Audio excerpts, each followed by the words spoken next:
Sandingan Anies dan Donald Trump, Eko Kuntadi, politisasi agama, Jakarta amburadul, Indonesia bisa memetik pelajaran.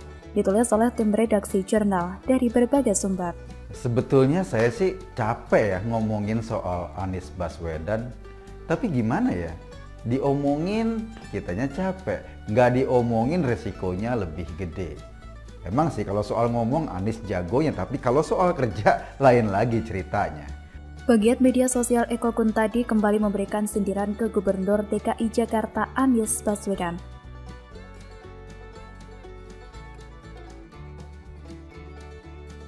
Melansir dari Fajar, Eko bahkan menyandingkan Anies dengan mantan Presiden Amerika Serikat Donald Trump.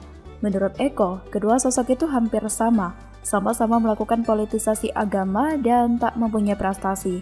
Lewat akun Twitternya, Eko mengatakan, untung dunia punya contoh Donald Trump, ngedabru segudang, politisasi agama, menang pemilu, Amerika Serikat ancur-ancuran, rakyat Amerika Serikat kapok.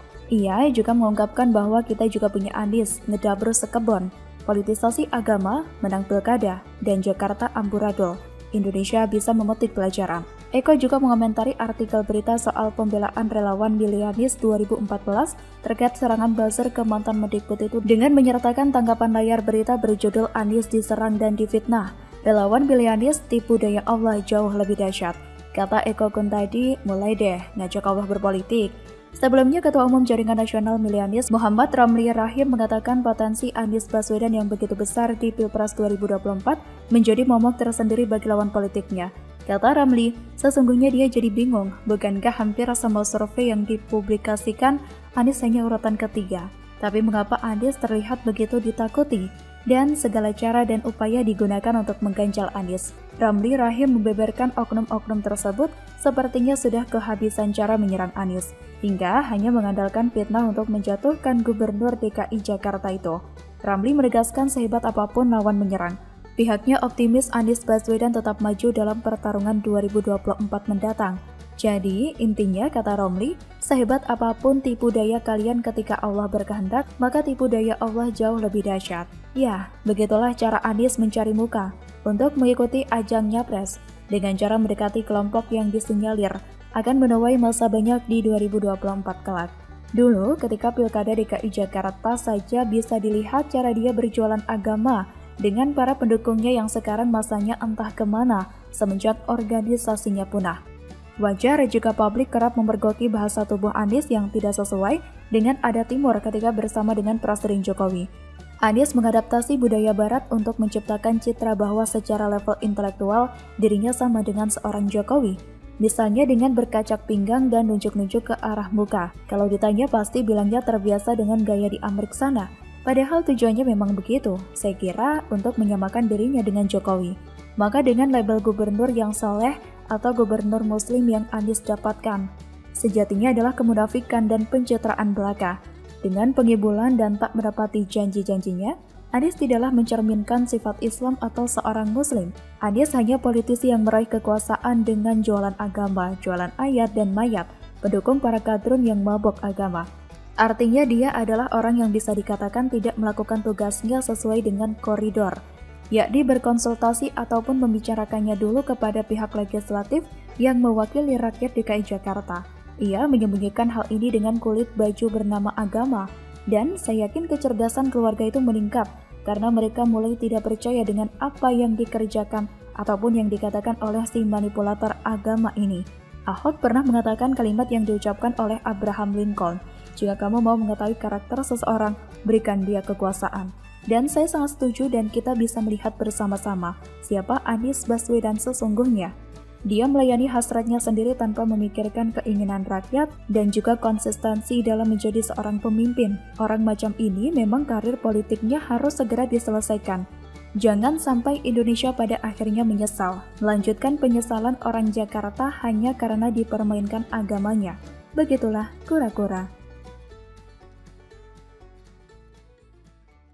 Soal Gus Yakut, Denny Sregar, dia lagi menghajar dalamnya kemenak yang banyak kadrunya sejak lama. Ditulis oleh tim redaksi jurnal dari berbagai sumber. Saya bilang nggak ada ikhlas kok ditulis itu. Namanya ikhlas itu dalam hati, ikhlas kok ditulis. Ya ini menunjukkan nggak ikhlas, saya bilang. afirmasi semua agama kita berikan hak secara proporsional terhadap Kementerian Agama.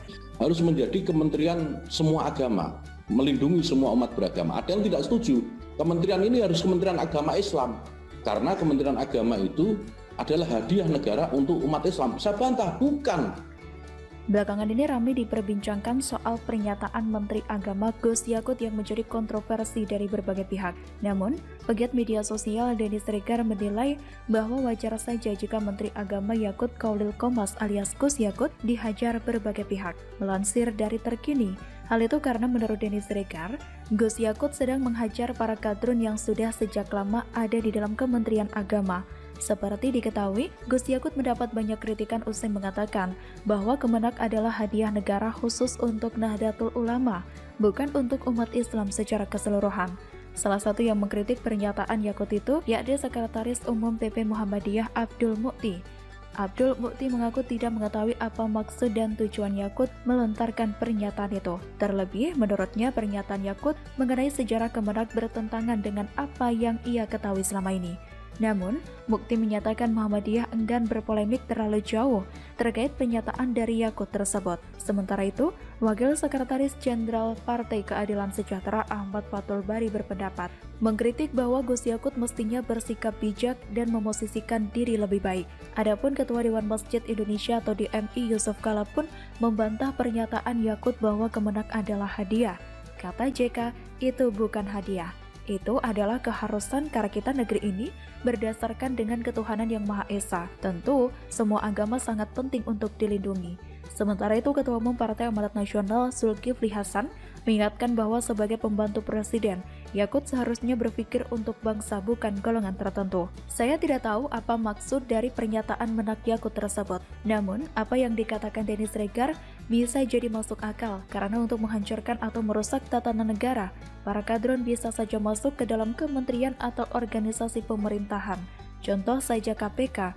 Saya melihat bagaimana para kadron yang pandangannya hanya setengah mulai menggasak dan mau menghancurkan pimpinan KPK yaitu Irjen Firly Bahuri. Saya melihat bagaimana KPK ini yang ada di bawah pimpinan wadah pegawai KPK yang sangat tidak jelas arah ideologi kebangsaannya, sangat terganggu dengan keberadaan Firly. Kita tahu di internal KPK ini terbagi dan terpecah menjadi dua jenis. Kalau Bung Neta Espane pernah mengatakan bahwa KPK ada dua jenis polisi, yaitu polisi Taliban dan polisi India, saya mengatakan kedua kelompok yang lain. Mereka bukan polisi Taliban maupun polisi India, namun mereka kadal radikal pengacau dan Garuda nasionalis. Saya yakin ada orang-orang KPK yang masih nasionalis sedang iseng mengeluarkan informasi bahwa gagalnya Novel Baswedan dan kadal lainnya terkait tes wawasan kebangsaan ini membuat mereka tersingkir dari KPK. Saya melihat bagaimana internal KPK ini memang terbagi menjadi dua. Padahal kita tahu, dari ribuan pegawai KPK yang tidak lolos lewat TWK hanya 57. Namun, yang 57 itulah yang menjadi penggiring opini yang paling busuk di dalam sepak terjang KPK. Kalau Novel Baswedan CS lulus, mereka akan menganggap bahwa tes itu benar adanya dan adil. Tapi kalau Novel Baswedan CS tidak lulus, mereka akan menganggap bahwa ujian tersebut adalah upaya melemahkan KPK. Para kadal gurun itu gerah di dalam dan semak-semak. Ini ibarat Garuda menggebuk semak, lalu kadal gurun keluar semua. Good job bro, upaya ini benar-benar efektif untuk membongkar habis siapa orang-orang radikal di balik KPK yang ingin membentuk negara khilafah. KPK ini bukan lagi Komisi Pemberantasan Korupsi di bawah para kadal gurun ini. KPK, ketika Novel Baswedan CS masih menjabat, mungkin menjadi Komite Pembentukan Khilafah di negara Indonesia. Upaya pengambil alihan kepemimpinan ini terlihat dari kantor pers conference KPK yang tidak ada foto Presiden Joko Widodo dan wakilnya. Dan setelah Firly Bahuri menjabat, beberapa lama baru dipasang foto Jokowi dan Kiai Haji Ma'ruf Amin. Sudah paham kan?